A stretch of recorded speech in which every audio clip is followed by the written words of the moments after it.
සුබ දවසක් කියලා ප්‍රාර්ථනා කරන ඔයගොල්ලෝ හැමදෙනාටම ඔයගොල්ලෝ මේ එකතු වෙලා ඉන්න ඔන්ලයින් පන්තියත් එක්ක අද මම ඔයගොල්ලන්ට කතා කරන්න බලාපොරොත්තු වෙන්නේ ඔයගොල්ලෝ උසස් අධ්‍යාපනය සඳහා USA වගේ රටකට එන්න බලාපොරොත්තු වෙනවා නම් කොහොමද මේ ගමන එන්නේ කියන එක ගැන පුංචි විස්තර ටිකක් ඔයගොල්ලන්ට කියන්න මම බලාපොරොත්තු වෙන්නේ.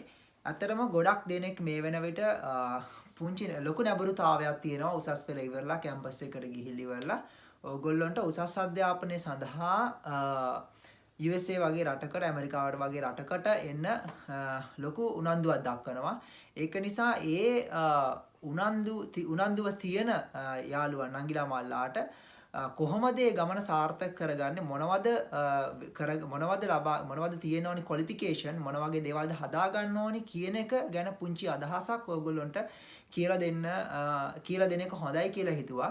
මම ඒකයි අතරම මේ වීඩියෝ එක කරන්න බලාපොරොත්තු වෙන්නේ. එහෙනම් ඔයගොල්ලෝ රැඳිලා ඉන්න මේ ඉදිරි මාත් එක්ක ඒ විස්තර ටික දැනගන්න. හරි. එහෙනම් ඉස්සෙල්ලාම ඇත්තටම ගොඩක් දෙනෙක් ඔයගොල්ලෝ දන්නවා A level ඉවර වෙලා ගොඩක් දෙනෙක් මේ වෙන විට බහුතරේ ඇත්තටම බලාපොරොත්තු වෙනවා කැම්පස් එකට ගිහිල්ලා 4 year degree එකක් අරගෙන ජොබ් එකකට හරි නැත්නම් උසස් අධ්‍යාපනය සඳහා හරි යන්න. මම මේ ඇත්තටම කතා කරන්නේ ඩිග්‍රී එකක් තියෙන කිහිප යාළුවන්ට නංගිලා මල්ලාට තමයි මේ මම කතා කරන්නේ මේ දේ කියලා දෙන්න බලාපොරොත්තු වෙන්නේ. මොකද ගොඩක් බහුතරේ අද දන්නවා ඔයගොල්ලෝ සමහර කට්ටිය කැම්පස් ගවර්න්මන්ට් කැම්පස් යන්න බැරි කට්ටිය ප්‍රයිවට් කැම්පස් හරි ගිහිල්ලා ඒගොල්ලෝ ඩිග්‍රී එකක් කරන්න ලොකු නැඹුරුතාවයක් තියෙනවා. ඒක ඇත්තටම ට්‍රෙන්ඩ්. දැන් ගොඩක් දෙනෙක් ඒ දේ කරනවා. ප්‍රයිවට් කැම්පස් යන කට්ටියයි ඒගොල්ලෝ දුක් වෙන්න එපා. ඒගොල්ලන්ටත් මේ මම මේ කියලා දෙන මෙතඩ් එකෙන් ඔයගොල්ලන්ට එන්න පුළුවන්. මේක තමයි අතරම බොහෝ දෙනෙක් කරන්නේ අතරම. විශේෂ දෙයක් නෙවෙයි. අතරම සමහර කට්ටිය දන්නේ නැහැ මේ දේ. ඒකයි මම ඔයගොල්ලන්ට කියලා දෙන්න හිතුවේ. ගවර්න්මන්ට් යන කට්ටිය අනිවාර්යෙන් ගවර්න්මන්ට් යන කැම්පස් යන කට්ටියටත් ගවර්න්මන්ට් කැම්පස් යන කට්ටියටත් මේ දේ මේ ඒගොල්ලෝ ශිෂ්‍යත්වයක් ගන්නවා වගේම ඔයගොල්ලන්ටත් මේ දේ කරන්න පුළුවන්. එහෙනම් ප්‍රයිවට් කැම්පස් යන කට්ටියටයි ගවර්න්මන්ට් කැම්පස් දෙගොල්ලන්ට මේ දේ කරන්න පුළුවන්. එහෙනම් මොකක්ද මේ කතාව? ඔයගොල්ලෝ ඩිග්‍රී එකක් ගත්තට පස්සේ බොහෝ දෙනෙක් අතර උසස් අධ්‍යාපනය සඳහා මම මේ කතා කරන්නේ මේක ඔයගොල්ලන්ට සයන්ස් කට්ටියට මම මගේ ෆීල්ඩ් එක සයන්ස් නිසා මම ඒගොල්ලන්ට මම මේ දේ කියලා දෙන්නම්. මම අතරම අනිත් ෆීල්ඩ් එකත් මේ වගේම වෙන්න ඕනි කියලා මම හිතනවා. සයන්ස් මම දන්න ෆීල්ඩ් එක සයන්ස්. ඒක නිසා මම ඒ පැත්තෙන් මම කියලා දෙන්නම් කොහොමද මම මෙතෙන් ඇවිල්ලා ඉන්නේ මේ ගමන ආවේ කොහොමද කියන එක මම ඔයගොල්ලන්ට කියලා දෙන්නම්. මම දැනට PhD එක කරන්නේ Mississippi State University එකේ USA වල.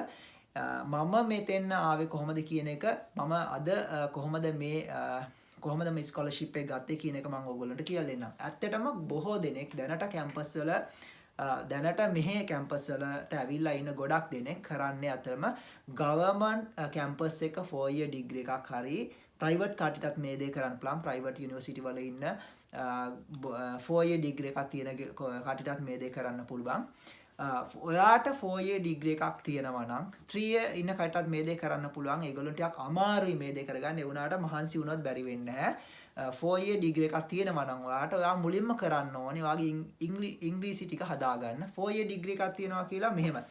ඩිග්‍රී එක ගැන මම මුලින් කියන්නම්. ඩිග්‍රී එකේදී ඔයාට 3ට වඩා GPA එක තියෙනවා නම් මේක ගොඩාක් හොඳයි. හැබැයි 3ට වඩා අඩුවෙන් තියෙනවා කියලා ඔයා දුක් වෙන්න එපා. ඔයාටත් පුළුවන් මේ දේ කරන්න. ඔයාගේ තියෙන උත්සාහය සහ කැපවීම විතරයි මේකට. ඔයාට ඩිග්‍රී එකක් තියෙන්න ඕනේ. 4 year degree එකක් අනිවාර්යයි. හැබැයි 3 year කට්ටියත් බැරි වෙන්නේ නැහැ. 3 year degree එකක් තියෙන කට්ටියත් මේ දේ ස්කෝලර්ෂිප් එකක් අරගෙන තියෙනවා. ඔයා 3 year degree එකත් 4 year degree එකක් තියෙන්න ඕනේ. ගවර්න්මන්ට් ප්‍රයිවට්ද කියලා අදාළ නැහැ. ප්‍රයිවට් කට්ටියත් පුළුවන් මේ දේ කරන්න. ඊට පස්සේ ඔයා ඊළඟට කරන්න ඕනේ ඔයාගේ ඩිග්‍රී එකෙන් පස්සේ ඔයා ඉංග්‍රීසි ටික හදාගන්න. ඔයාට ඉංග්‍රීසි එක්සෑම් තියෙනවා TOEFL හරි IELTS හරි. TOEFL වලින් බොහෝ දුරට ඔයාට ලකුණු 80ට වඩා වැඩියෙන් තියෙනවා නම් 76ට වඩා හරි 80ට වඩා හරි තියෙනවා නම් ඔයාට ඇප්ලයි කරන්න පුළුවන්. ඊට වඩා අඩුවෙන් තියෙනවා කියලා ඔයා දුක් වෙන්න එපා. ඔයාට try කරන්න පුළුවන්. try කරලා බලන්න. අඩුම තරමේ 60ට වඩා වැඩියෙන්වත් තියෙනවා නම් try කරලා බලන්න. බැරි වෙන්නේ නැහැ. එහෙම හදාගත්ත කට්ටිය බොහෝ දෙනෙක් ඉන්නවා. හැබැයි ටිකක් අමාරුයි. ඒ වුණාට ඕගොල්ලොන්ට try කරන්න. try කරොත් බැරි වෙන්නේ නැහැ. ඔයා try ඒ කියන්නේ ඔයාට ඉංග්‍රීසි ටික ගොඩාක් හදාගන්න බැරි නම් ඔයාට try කරන්න පුළුවන් 80ක් වගේ 76ක් 80ක් වගේ ගන්න බැරි නම් ඔයාටත් එන්න පුළුවන්. හැබැයි ඔයා මහන්සි වෙලා පොඩ්ඩක් try කරලා බලන්න වෙනවා. පුංචි කැපවීමක් කරන්න වෙනවා.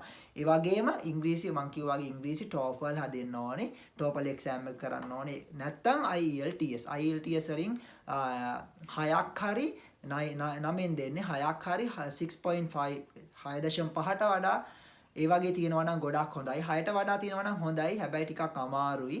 6.5 තමයි මිනිමම් රික්වයර්මන්ට් එක ඒගොල්ලෝ ඉල්ලන්නේ. හැබැයි 6 තියෙන කටටත් බැරි කමක් නැහැ. හැබැයි මම අර ඉස්සෙල්ලා කිව්වා වගේ TOEFL වල කට් කිව්වා වගේම ඒගොල්ලන්ට පුංචි කැපවීමක් කරන්න වෙනවා මේ දෙක කියන්නේ ඇප්ලයි කරන්න.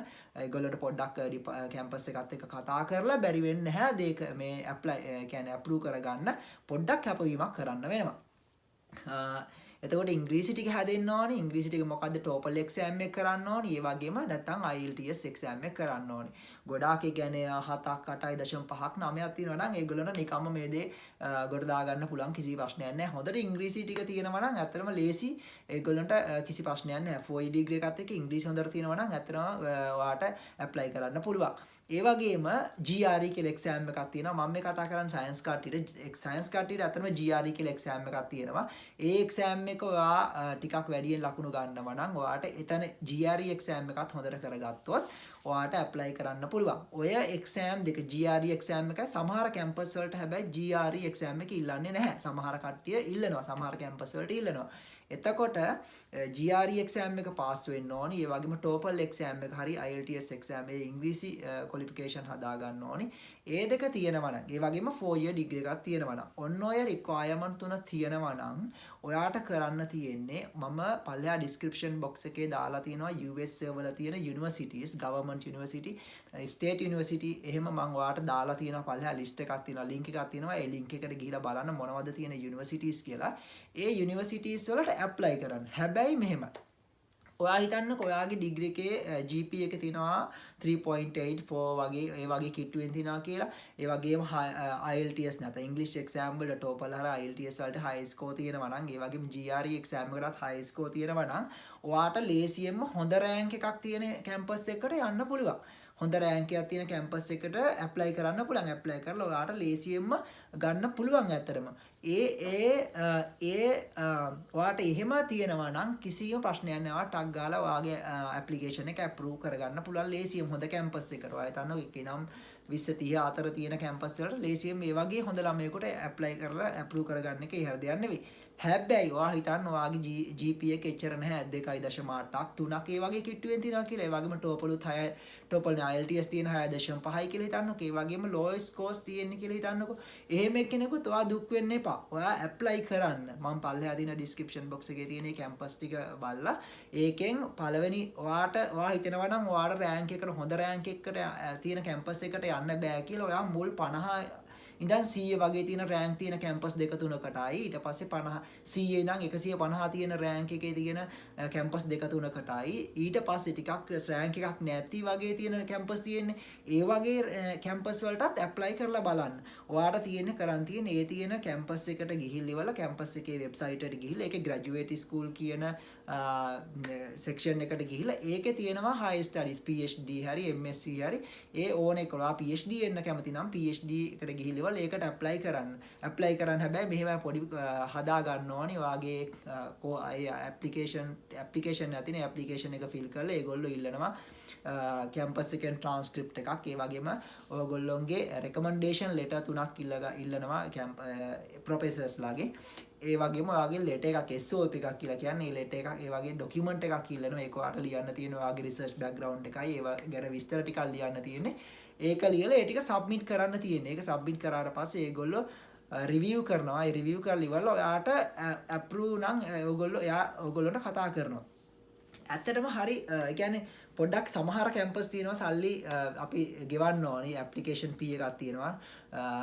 සාමාන්‍යයෙන් රුපියල් 10000කට 15000කට වගේ. මට දැන් රීසන්ට්ලි ගාන මට ඇත්තටම මතක නැහැ. හැබැයි ඒ වගේ ගාණක් තමයි ගෙවන්න තියෙන්නේ. ඔයාට එහෙම එහෙම ඒ කියන්නේ ඔයාට ෂුවර්ම තියෙන කැම්පස් වලට ඒ කියන්නේ දෙක තුනකට ඔයාලට සාමාන්‍යයෙන් දෙක තුනකට වගේ ඇප්ලයි කරලා දෙක තුනකට වගේ ඇප්ලයි කරලාත් බැරි වෙයි. සමහරවිට 5 ඇප්ලයි කරන්න වෙයි.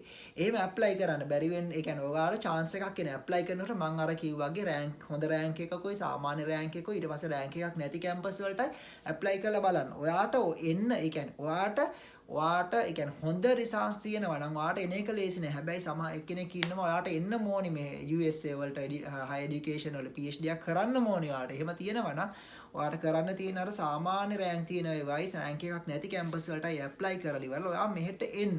ඇවිල්ලි ඉවරලා ඔයා මෙහෙ ඇවිල්ලා MS එකක් කරගෙන ඔයාට ඊට පස්සේ හොඳ කැම්පස් එකකට ඕනනම් ඔයාට යන්න පුළුවන්. ඒ MS එක අරගෙන ඉවරලා. නැත්තම් ඔයාට සැටිස් නම් ඒ කැම්පස් එකේ දැන් ඉන්න කැම්පස් එකේ ඔයාට ඒ PhD එක දිගටම කරගෙන යන්න පුළුවන්. එහෙම ඔයාට කරගන්න පුළුවන් කමක් තියෙනවා. ඔයාගේ අර මූලික සුදුසුකම් තුන මං කිව්ව TOEFL GRE ඒ වගේම ඔයාගේ ඩිග්‍රී එක 4 year ඩිග්‍රී එකකුයි තියෙනවා නම් ගවර්න්මන්ට් කැම්පස්ද කියලා හිතන්න. ගවර්න්මන්ට් ප්‍රයිවට්ද කියලා හිතන්න එපා. ඔයාට ගවර්න්මන්ට් තියෙනවා නම් හොඳයි. හැබැයි ප්‍රයිවට් කැම්පස් කට්ටියටත් බැරි කමක් නැහැ. මම දන්නේ යාළුවෝ ඉන්නවා ප්‍රයිවට් කැම්පස් වලත් IKM ඒ වගේම ස්ලිට් වගේ ඒ වගේමුත් එන්න පුළුවන් ඇතරම. ඒ වගේ කැම්පස් වල කට්ටියත් ඔයාට කිසි ප්‍රශ්නයක් නැතුව ඔයාට මේ PhD කරගන්න PhD කරන්න මෙහෙට එන්න USA වලට එන්න අවශ්‍යතාවය ලේසියෙන් හදාගන්න පුළුවන්. කරන්න තියෙන්නේ ඔයාගේ කැපවීම විතරයි. අතමාගේ කැපවීම හොඳට ඔයාලා කැප වෙන්න ඕනේ. හොයලා බලන්න ඕනේ කැම්පස් වල සයිට් වලට ගිහිල්ලා ඒ තියෙන ලින්ක් එකේ එක කැම්පස් වලට ගිහින් බලන්න මොනවද ඉල්ලන රික්වයර්මන්ට් කියවලා බලන්න. ඊට පස්සේ ඇප්ලයි කරන්න. ඔයා හදාගන්න හොඳ CV එකකුයි ડોකියුමන්ට් ඒ මං කියපු SOP එකයි හොඳ එකක් හදාගන්න. ඊට පස්සේ ඔයගොල්ලෝ ප්‍රොෆෙසර්ලාට කියන්න හොඳ රෙකමෙන්ඩේෂන් තුනක් ඒගොල්ලන්ට කියලා ඉල්ල ගන්න. ඒ වගේම ට්‍රාන්ස්ක්‍රිප්ට් එක යවන්න. ඉංග්‍රීසි ටික හදාගන්න හොඳට. එහෙම කරගෙන ඔයාට ඇප්ලයි කරන්න පුළුවන්. කිසි ප්‍රශ්නයක් නැහැ. ඔයාට ස්කෝලර්ෂිප් එක ඔයාට කිසිම ගෙවීමක් කරන්න නැහැ. ඔයාට ඉගෙන ගන්නකොට මෙහෙට ආවට පස්සේ ඒගොල්ලෝ ගෙවනවා. ඔයාට තියෙන්නේ උගන්වන්න මේ ළමයින්ට ලැබ් කරන්න. ඒ වගේ වැඩ තියෙන ටියුටරින් වගේ වැඩ ටිකක් තියෙන්නේ. එහෙම කරන අතරතුරේ ඔයාගේ PhD එකත් ඔයාට කරගෙන යන්න පුළුවන්. ඒක නිසා හරි ඒ කියන්නේ ඔයා මෙහෙට ඇවිල්ලා මේ වැඩ කටයුතු ටික හරි ඒ කියන්නේ ඔයාට මෙහෙට එන process එක තමයි ඇත්තටම ඔයා හරියට කරගන්න ඕනේ. ඒක ඔය කියන තරම් එහෙම ලොකු අමාරුවක් නෑ. සමහර වෙලාවට ඔයා ලකි නම් ඔයා ටක් ගාලා හම්බෙනවා. හැබැයි ඔයා එච්චර ඒ කියන්නේ වාසනා ඒ කියන්නේ ඔයාට සමහර වෙලාවට එකපාරම හම්බෙන්නේ නැති වෙයි. එහෙම කියලා ඔයා අතාරින්න එපා. try කරලා බලන්න. කැපවීම තියෙන්න ඕනේ ඔයාගේ. මහන්සි වෙන්න කොහොම හරි මම යනවා මට මේ උසස් අධ්‍යාපනය සඳහා PhD එකක් කරන්න යන්න ඕනේ කියන එක ඔළුවේ තියාගෙන ඔයගොල්ලෝ වැඩ කරන්න. එහෙම කරොත් ඔයාට අනිවාර්යෙන්ම ඔයාට කවදා හරි ඔයාලේ chance එක එනවා. ඒක නිසා ඔයා කැපවීම තියෙනවා නම් අනිවාර්යෙන් ඔයාට මේ වැඩේ කරන්න පුළුවන්. මේ මූලික requirement තුන අනිවාර්යෙන් සම්පූර්ණ කරගෙන ඔයා apply කරන්න කැම්පස් වලට apply කරලා ඉවරලා ඔයාට අනිවාර්යෙන් ඔයාට chance එකක් එනවා. බොහෝ දුර ඔයා chance එකක් එනවා. ඒක නිසා මහන්සි වෙන්න. ඔය මම කීව කාරණා තුන අනිවාර්යෙන්ම ඔයා ෆුල්ෆිල් කරගත්තොත් ඔයාට මේ වැඩේ කරගන්න පුළුවන්. ඔයා බය වෙන්න එපා. සල්ලි පිළිබඳ ප්‍රශ්නයක් වෙනවා මූලික වියදමක් යනවා. ඔයාට එන්න ටිකට් හදාගන්න ඒවට පොඩි වියදමක් යනවා. ඒ වුණාට ඒවා කවර් කරගන්න පුළුවන්. ඔයා මෙහි ආවට පස්සේ ආපහු ඒවා ගෙවන්න පුළුවන්. ඔයා සල්ලි තියනවා නම් එහෙම ඒ ටික වැඩ ටික කරගන්න පුළුවන්. කිසි ප්‍රශ්නයක් නැහැ. ඔයාට මෙහෙට ආවට පස්සේ ඒ යන වියදම අතරම කවර් කරගන්න පුළුවන්. ගෙවන ඔයාට හම්බෙන ස්කෝලර්ෂිප් එකත් එක්ක. ගොඩක් කැම්පස් තියෙනවා 100% ටියුෂන් වේව් එකක් තියෙනවා. එතකොට ඔයාට ඇත්තටම ඒගොල්ලන්ට ගෙවන්න ඕනේ නැහැ. කැම්පස් එකට ආපහු. හැබැයි ඔයාට ගෙවන්න තියෙනවා නම් ඔයාට හම්බෙන පඩියෙන් ආපහු ඒගොල්ලන්ට ගෙවන්න පුළුවන්. කිසි ප්‍රශ්නයක් නැහැ. ඒක පොඩ්ඩක් බැලන්ස් කරගෙන ඔයාට ඒ දේ කරගන්න පුළුවන්. ඔයා අතෙන් වියදම් කරන්නේ නැහැ. ඔයාට හම්බෙන දේෙන් ආපහු ඔයා කැම්පස් එකට ගෙවන්න වෙන වෙලාවලු තියෙනවා සමහර කැම්පස් වලදී. එහෙම බැලන්ස් කරගන්න පුළුවන් අතර මහ ලොකු දෙයක් නෑ. ඔයාගේ ටාගට් එක තියෙන්න ඕන. ඔයා කොහොම හරි PhD එකක් කරනවද MS එකක් කරනවද කියන එක ඔළුවේ තියාගෙන වැඩ කරන්න. ඔයාට අනිවාර්යෙන් එහෙම තියාගෙන ඒ අදාළ ක්වොලිෆිකේෂන් ටික හදාගෙන ඇප්ලයි කරන්න. එහෙනම් මොන හරි අවශ්‍යතාව මොන හරි ඔයාට දන්නේ තව දැනගන්න ඕන තොරතුරක් තියෙනවා නම් මගේ Facebook page එක තියෙනවා online පන්තිය. ඒ වල description box එකේ තියෙනවා link එක. ඔයාට ඕනනම් ඒ හරහා මට message කරන්න පුළුවන්. විස්තර මොන හරි දැනගන්න ඕන නම් ඔයා message කරන්න. ඒ වගේම කැම්පස් වල list එක පල්ලා description box එකේ තියෙනවා. ඔයා එහෙනම් ඒකට ගිහිලා විස්තර ටිකක් තව හොයාගන්න කැම්පස් පිළිබඳව. ඒ වගේම ඔයා කැපවීම ඔයාගේ ටාගට් එක තියාගන්න අනිවාර්යෙන් ඔයා අරමුණක් තියාගන්න. ඔයා මේ දේ ඒ කියන්නේ මට යන්න ඕනේ. මට PhD එකක් කරන්න ඕනේ. මට MS එකක් කරගන්න ඕනේ. එහෙම ටාගට් එකක් තියෙන කෙනෙක් ඔයාට එන්න ඕන නම් ඔයා අරමුණට වැඩ කරන්න. ඒක තමයි මූලික දේ. ඔයාගේ අරමුණක් ඇතිව වැඩ කෙරෙන්න ඕනේ. හරි. එහෙනම් යාළුවෝ අතර ෂෙයා කරන්න අමතක කරන්න එපා මේ දේ. subscribe කරන්න subscribe කරලා නැත්නම් යාළුවෝ අතර ෂෙයා කරන්න අනිවාර්යෙන්. එහෙනම් තව මේ වගේම අලුත් තොරතුරුකින් නැවත හමු වෙමු. එහෙනම් මං ගිහින් එනම් ඕගොල්ලන්ට සුබ දවසක්.